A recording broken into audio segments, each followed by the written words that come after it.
harisun alaikum bil mu'minina raufur rahim. Jadi Rasulullah SAW itu beda dengan nabi-nabi yang lain, beda dengan Rasul-Rasul yang lain, karena Nabi Muhammad SAW itu sangat ramah dan rakus bagaimana kiranya supaya umatnya semua dimasukkan agama Islam, agama yang di bawahnya itu. Tapi kalian tidak seperti itu kan. Nah, jadi artinya Nabi pun seperti itu bagi kita. Jadi belajar sebelum kecewa dari sekarang bahwasanya kita ini cuma menjalani, ya. Kita juga cuma merencanakan, tapi terlaksana atau tidak rencana kita itu Allah yang mengerjakan, bukan kita. Allah yang menakdirkan. Sehingga kalau baik, ya bersyukur kepada Allah karena Allah yang menentukan. Kalau nggak baik, ya sadar kepada Allah karena Allah yang menentukan. Semua seperti itu. Jadi kalau kita sudah siap seperti itu, maka kita tidak akan kecewa. Nggak banyak kecewa. Kalau kecewa pasti ada. Tapi ada kecewa yang terobati, ada kecewa tidak terobati. Kecewa yang terobati adalah kecewa yang kita tahu bahwasanya selama itu kecewaan itu datang dari Allah, ya sudah mau gimana lagi. Jadi tidak dihamburkan, tidak diberitahukan pada orang lain, tidak disampaikan, tidak sampai mengungkapkan dengan perkataan yang tidak pantas atau tindakan yang tidak pantas dan sebagainya. Nah, itu kekecewaan yang terobati. Kecewaan yang tidak terobati yang punya ilmu, sehingga apa yang menyalahkan sebabnya, yang menyalahkan si ini, si itu dan sebagainya yang menjadi sebab terjadinya itu semuanya. Nah, itu karena apa? Karena kurang iman yang diungkapkan Allah Subhanahu wa Ta'ala. Jadi intinya Allah menciptakan makhluk dan bumi serta semua isinya itu adalah supaya orang tahu, supaya manusia tahu, supaya semua tahu bahwa ada Allah. Itu aja. Kalau kamu sudah lupa itu, Allah ingatkan. Ya, sehingga kenapa kita ada masalah? Karena itu tujuannya. Kenapa ada masalah? Karena kalau ada masalah, kamu ingat Allah. Coba ada masalah, nggak ingat Allah. Makanya Allah tak ada masalah. Bumi ini adalah tempat di mana orang lupa kepada Allah. Makanya dibikin dunia itu adalah tempat masalah, supaya tempat untuk ingat kepada Allah. Nah, jadi yang nggak mau apa yang masalah, ya ingat terus sama Allah. Ingat terus pada Allah. Nggak mungkin kalau kita nggak belajar. Nah, sehingga tuntunan ilmu itu harus kita pelajari. Kalau kita belajar ilmu, maka kita akan ingat terus kepada Allah Ta'ala, dan kita akan diingatkan kepada kesempatan. Tapi kalau tidak, maka sudah tinggal nunggu waktu saja. Kita tidak akan merasa bahagia hidup di dunia, tapi terus merana. Nah, sementara nggak dia, nggak orang soleh, nggak wali, nggak semuanya, kecuali semuanya tidak terlihatnya, tampaknya merana, cuma bedanya rasanya. Para soleh, para wali itu dia tidak merasa merana, walaupun terlihat merana, tapi dia itu merasa bahagia karena dia tahu bahwa itu adalah semata-mata dari Allah SWT, dan Allah Ta'ala tidak berdoa kecuali yang terbaik. Jadi seperti itu. Selalu saya sampaikan kepada kalian semua bahwasanya 70% keinginan kita tidak terlaksana, dari 70% kita akan kecewa. 30% kita puas karena tercapai angan-angan kita. Nah, sehingga kalau kita sudah tahu itu, kalau terjadi kekecewaan itu kecewaan, biasa. Kenapa? Kamu sudah tahu bakal kecewa. Jadi dia menghadapi suami, kamu berharap suami begini sebagainya. Kenapa nggak terlaksana seperti harapan kamu? Jangan kecewa. Karena harapan kamu dari suami kamu, dari anak kamu, bahkan dari kamu sendiri yang terlaksana itu 30% maksimal. Berarti 70% tidak terlaksana. Jadi harus siap-siap kecewa. Sehingga kalau kamu mendasari hubungan kamu dengan manusia, baik itu suami, orang tua, kerabat, adik tolan, sahabat dan semuanya, dengan dasar seperti itu, maka kita akan tenang. Nah, ini termasuk diantara landasan yang harus kita kenang terus, ingat terus, bahwasanya kebanyakan karunia Allah itu datangnya mendadak. Ya, begitu pula sebaliknya, kebanyakan sesuatu yang kita tidak harapkan datangnya juga mendadak. Tiba-tiba kita dengar istri kita sakit, suami kita sakit, anak kita sakit, dan sakitnya itu parah dan sebagainya. Jangan kaget. Karena kita ini mau menjalankan, Allah yang menentukan dan mentakdirkan. Nah, jadi itu maksudnya sih. Sehingga wa karama yukrimullahu biha ibadahu fala takunu fil ghalib illa qabdah. Walidat baik berupa karomah, walidat berupa kusufat, walidat berupa ilham, walidat yang lainnya kepada para aulia itu sebagaimana karunia kepada umumnya manusia itu kebaikan datangnya itu tidak ada illa qabdah efeknya. Ya Allah yadramuha wa yara'udhum ahlan laha biwujudi istidadihim wa tahiyatihim, supaya manusia itu tidak menyangka semakin sombong. Karena kalau manusia itu tidak direncanakan dan tidak diatur sedemikian rupa oleh Allah Ta'ala, maka dia itu akan menjadi manusia yang durjana. Umumnya seperti itu, umumnya. Makanya dengan rahmat yang Allah dibuatlah seperti itu supaya kamu mudah. Kamu banyak maksiat, siap-siap banyak apesnya. Kamu banyak maksiat, siap-siap kamu banyak masalahnya. Kamu banyak maksiat, siap-siap kamu gak bakal bahagia. Nah, kenapa Allah atur seperti ini? Supaya tidak menyangka bahwasanya kebahagiaan itu datangnya dari dirinya, tapi bahagia itu datang dari Allah. Cari dari Allah. Dan bahagia itu bukan finansial, bukan materi, tapi bahagia itu rasa yang dirasakan oleh setiap individu. Sehingga pantas kalau kemarin kita jelaskan baiti jannati, kenapa kok bukan baiti jannatuna tapi baiti jannati? Karena semua tergantung pada masing-masing, bukan tergantung kepada keduanya, merekanya, tidak, tapi tergantung masing-masing. Siapa yang beriman, bertakwa, maka dia yang bahagia. Yang tidak beriman, tak bertakwa, dia tidak akan bahagia. Walaupun itu pasangannya, walaupun itu orang tuanya, walaupun itu anaknya, kayaknya hasilnya beda. Baik, sebagaimana dunia kita beda, maka anugerah Allah kepada kita masing-masing juga beda. Tergantung apa? Tergantung iman dan takwa. Jadi bisa jadi orang tuanya lebih tinggi imannya, bisa jadi malah anaknya yang lebih tinggi. Kalau sudah lebih tinggi imannya, siapa yang lebih tinggi? Dia yang bahagia. Karena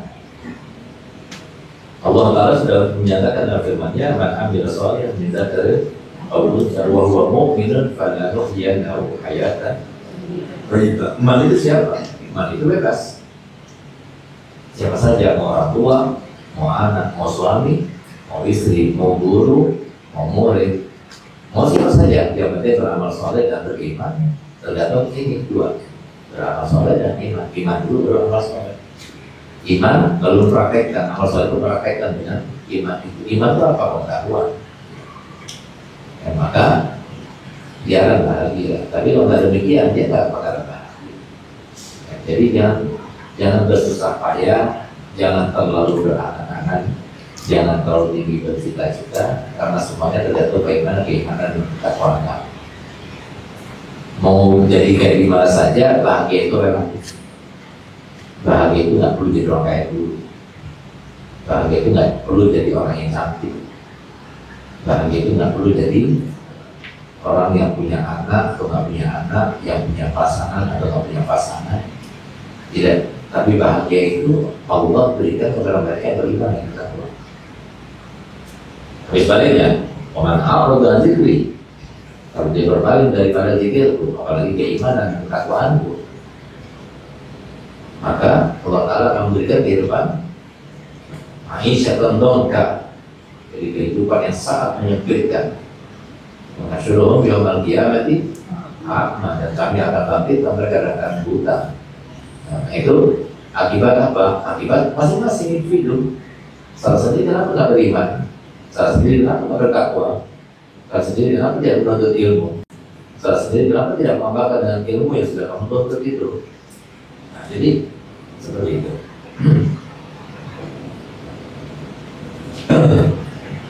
Wa tuhabullahu ta'ala wa hadayahu muqaddimatan ala an tu'allila bi amrin, ala an tu'allala bi amrin wa munazahatun an yuqabala bi amali birrin, bal dia mahdu karamin wa fadlin minal karim al-mutaqaddim.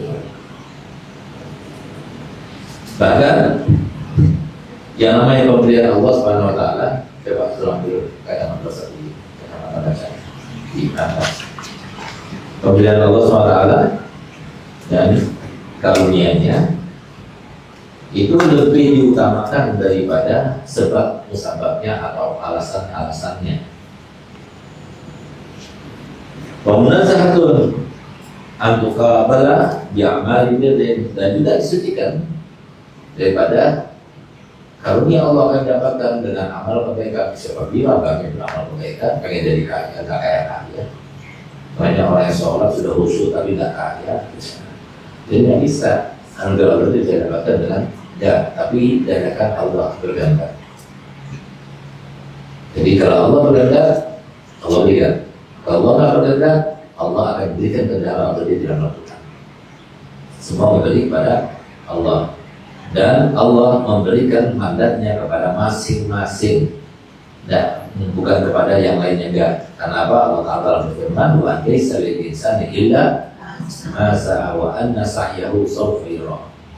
Jadi tidak ada seorang manusia pun yang mendapatkan apapun akibat konsekuensi daripada apapun yang dia lakukan, itu karena sebabnya dia sendiri. Dan panennya yang memanen siapa? Ya dia sendiri. Silahkan, dari pilihan itu cuma ada dua, kamu mau jadi orang baik atau mau jadi orang buruk. Orang baik itu bahagia hidupnya, orang yang jahat itu sengsara hidupnya. Tidak mau pilih yang mana, itu saja. Jadi mau jadi orang baik itu susah, mau jadi orang jahat itu mudah. Nah, tapi kalau kita itu biasakan diri kita menjadi orang baik, maka kita akan bahagia. Tapi kalau kita membiasakan diri untuk menzalimi orang lain, maka kita akan sengsara. Tinggal menunggu waktu saja, sengsara kapan, dan tinggal menunggu waktu saja, bahagianya kapan.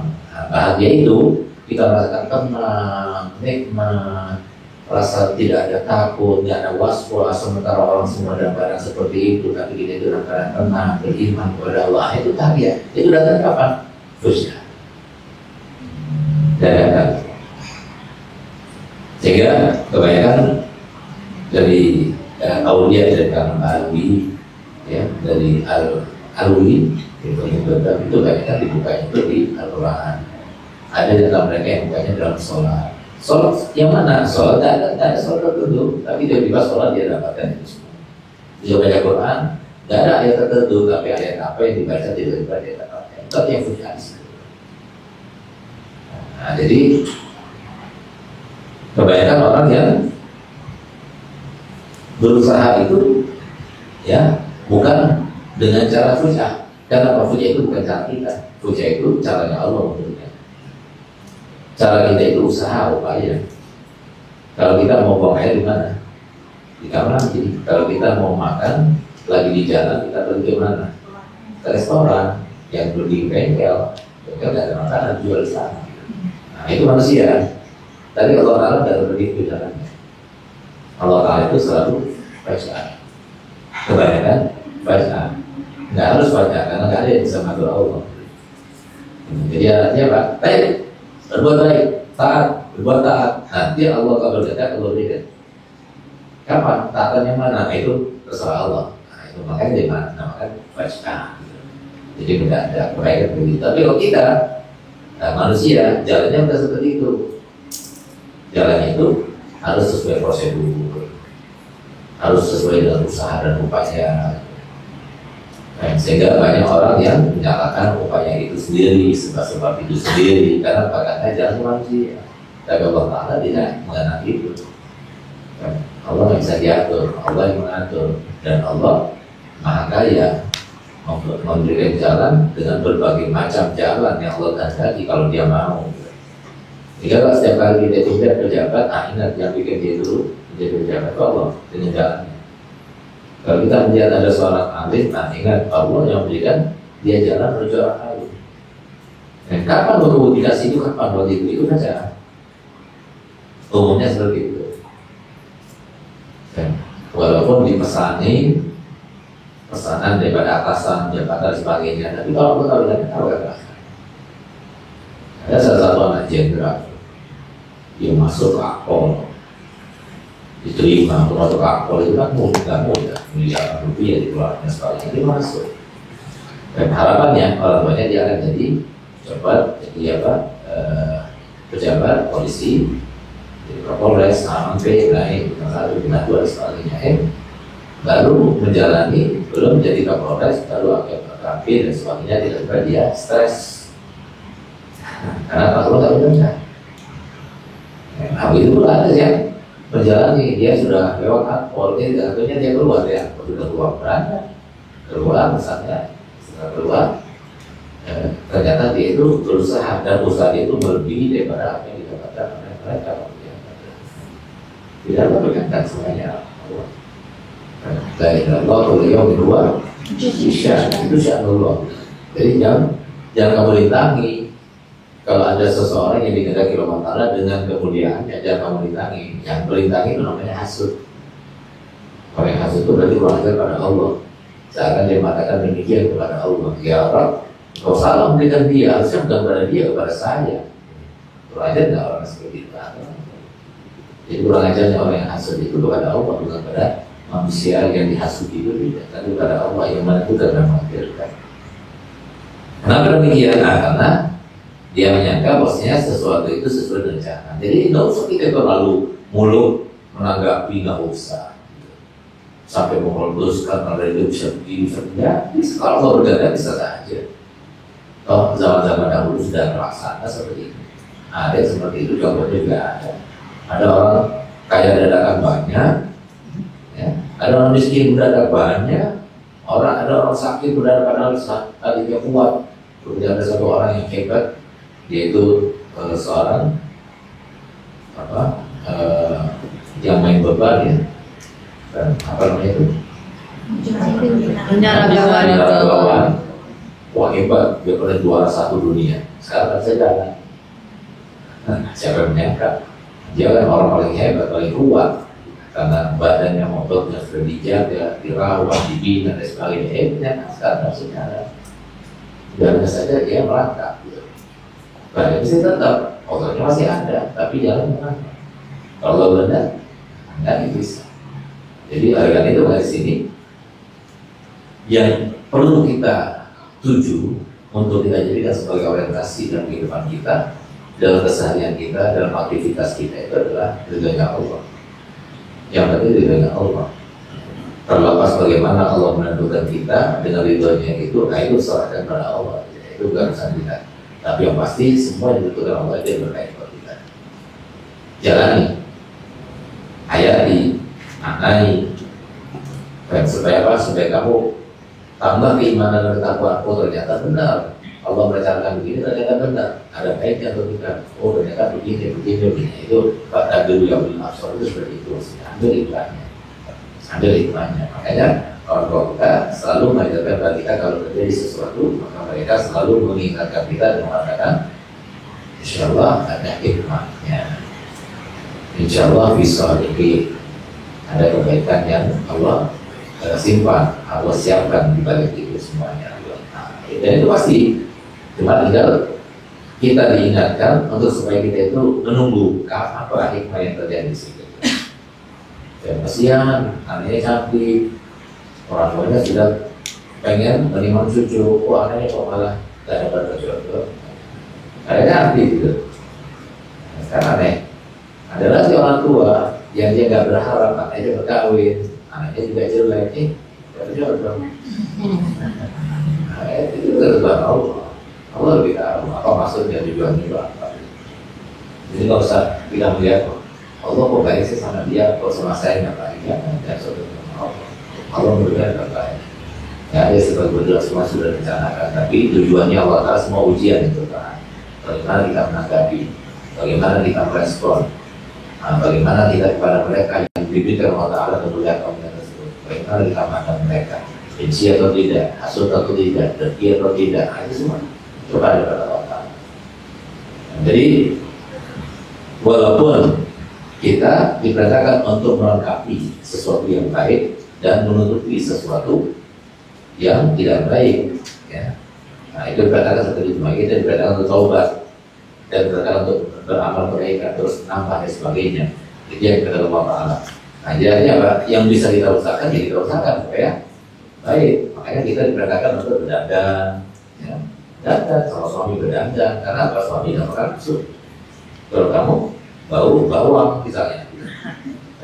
Harus kamu dandan, kamu mandi dulu. Berarti bukan berarti mandi itu adalah sesuatu yang menjadi sebab orang itu dicintai atau tidak dicintai, dihargai atau tidak dihargai. Tapi itu adalah di antara ikhtiar. Anda sudah mandi, Anda sudah berdandan, tapi kalau suami kurang tertarik pada saya, enggak apa. Ya, tapi kita sudah berjalan sesuai dengan jalannya. Karena konsepnya manusia seperti itu. Tapi kalau sudah tahu beda lagi. Ya, kalau sudah tahu Allah berikan anugerah kepada seorang wali masjid yang mungkin dia cuma mandi, itu pakaian begitu. Tapi orang semua mengikuti dia, orang semuanya mengikuti dia, orang semua berada di sekitar dan sebagainya. Nah, kalau kan tidak perlu mandi, orang senang, orang pasti dia berdekatan dengannya dan sebagainya. Itu konsepnya Allah beda lagi. Kalau manusia kita harus berusaha.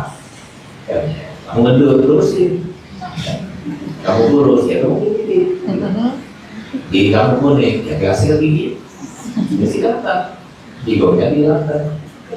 Nah, jadi apa yang dia dapat kita bisa usahakan.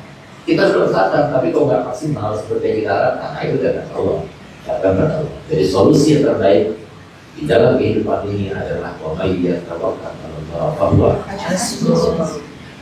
Jadi siapa yang tawakal pada Allah maka dia terlebih. Dan dia yang memberikan solusi, dia yang mencerahkan, dia yang memberikan pencerahan dan sebagainya. Semua tidak kepada dengan kita pasrah kepada Allah. Tidak ada kemampuan sama sekali kita. Baik itu kita itu dulu kaya, banyak uang, sekarang jadi seru dan sebagainya. Itu ada hikmahnya. Ada hikmahnya. Dan cari hikmahnya apa itu hikmahnya. Jika kali dengan kamu kembali kepada Allah. Dan salahkan dan jangan kali setelah kenapa saya begini dan sebagainya. Evaluasi mungkin ada suatu kesalahan yang dilakukannya sehingga Allah terdor dengan kejadian semacam itu. Nah itu semuanya diperintahkan bahwa kalian itu konsepnya manusia, tapi konsep apa tidak. Dan merawai tahu wa ta'ala wa hadaya mubada satu antu'ala di amrin. Tidak ada sebabnya. Kalau untuk Allah tidak ada sebabnya. Dan kita ingatkan ceritanya ada seorang yang sudah berusaha dan berusaha, sudah dia itu menjalani, sudah tinggal mengambil hadiahnya, tapi karena Allah tidak berkehendak dia mendapatkannya, Allah berikan lintasan kali itu tidak mau.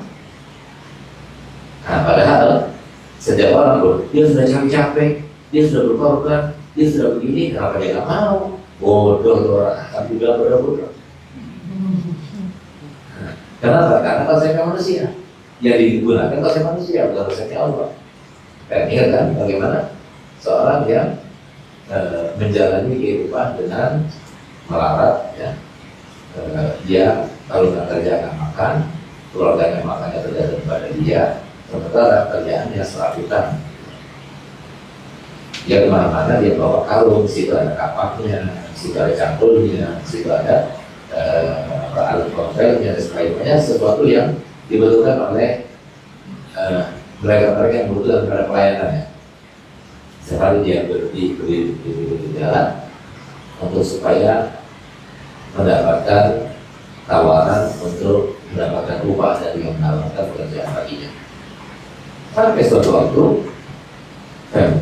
dia cari-cari, dia nunggu ada yang datang untuk memberikan upah. Tiba-tiba ada selebaran.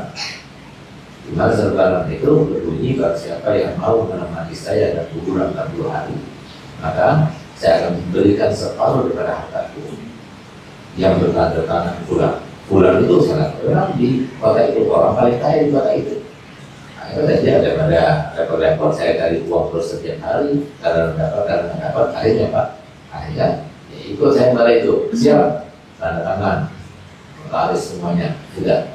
Karena sebelumnya sudah ditawarkan oleh ayahnya kepada anaknya, kepada keluarganya, karya mau menemani si bayi itu 40 hari. Akhirnya si bulan 40 hari. Selama 40 hari menemani dia dalam kuburan. Dan dia kasih gimana caranya supaya tetap masih hidup, tapi dia berada di sampingnya si bayi itu. Akhirnya malam pertama sudah didatangi oleh Muhammad. Ditanya terkait dengan kapak. Itu apa itu? Dengan kapak. Gimana kamu dapatkan?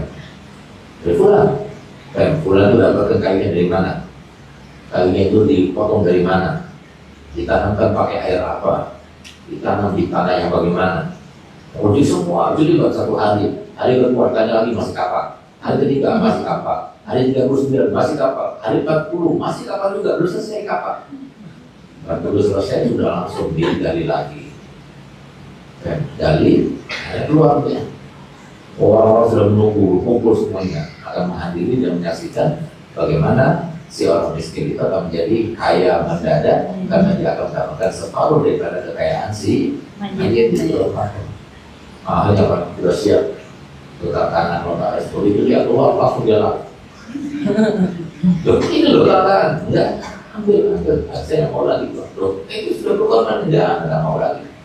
Hanya satu kapal saja, 40 hari belum selesai, terus kamu mau dikasih kekayaan seperti itu. Oh, coba, kalau tidak, prosesnya manusia dan proses Allah bertentangan, tidak ada rasa. Nah, ada lagi satu orang, dia sama pekerjaannya serabutan, nggak punya pekerjaan, tapi Allah berkehendak. Dia nggak berkehendak, tapi Allah berkehendak.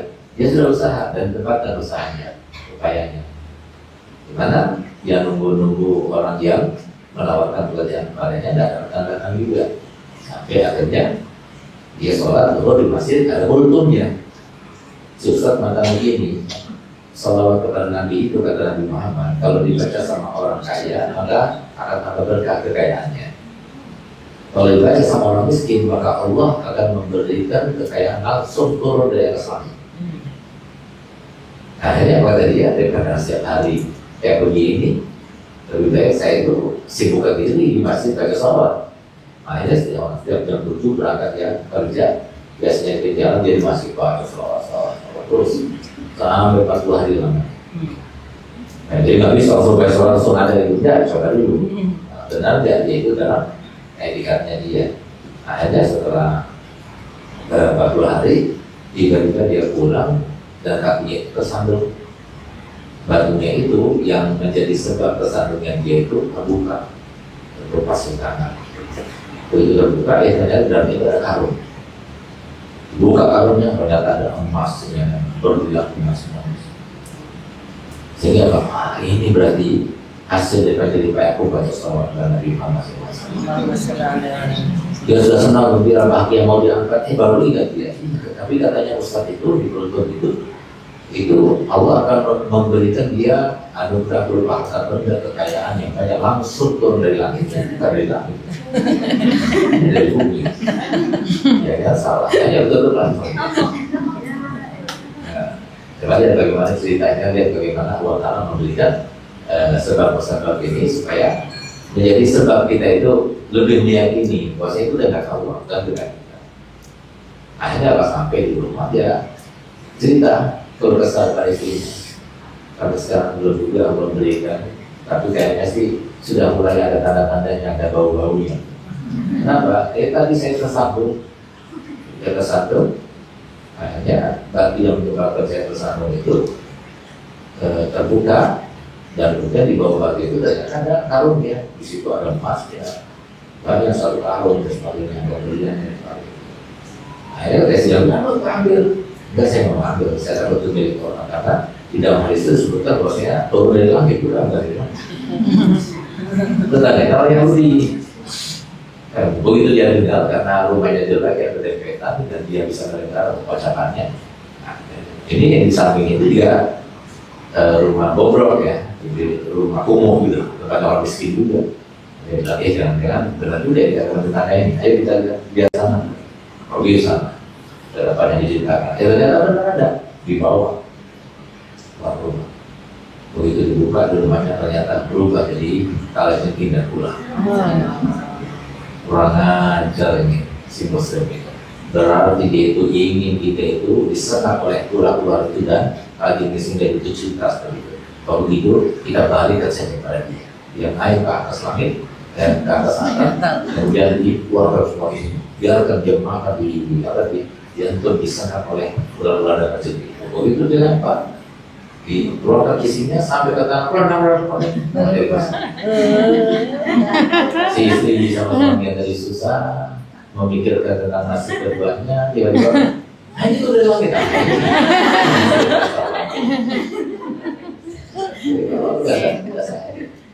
Kalau udah saya dia udah lama masih itu menafsirkan yang lainnya, dikasih sama Allah dengan cara jalannya. Jadi kalau Allah berkesan itu tak usah kita mengatakan kenapa sih belum punya mobil atau Allah berkehendak, kenapa belum nggak punya mobil kalau Allah berkehendak. Ya nggak punya mobil jangan jadi, yang punya mobil jangan sombong, bersyukur kepada Allah Taala, itu caranya. Dan karena semua bergantung pada Allah. Jika roh jasnya ya kun fayakun. Karena banyak orang alim yang nggak turun ini Allah ada sesuatu yang bisa mencegah. Zuhud itu bukan masalah harta banyak tidak banyak. Zuhud itu ada di hati.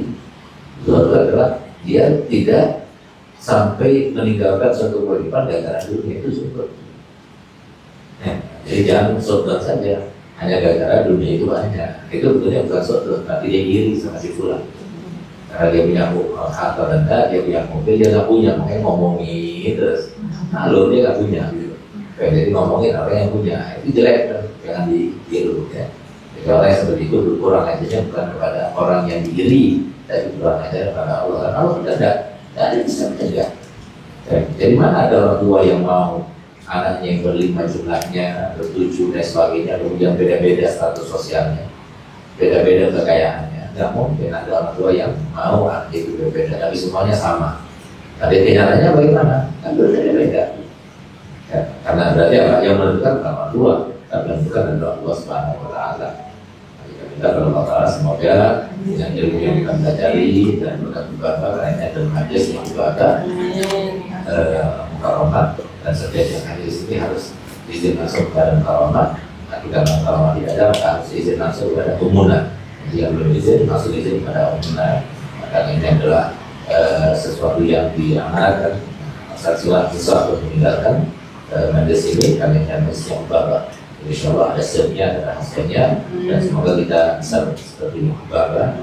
Insya Allah, dan semoga kalau itu kita semuanya dan untuk kami untuk kita menanyakan hadir kepada Buya, Buya dan Bapak Karama, Turun Khadijah.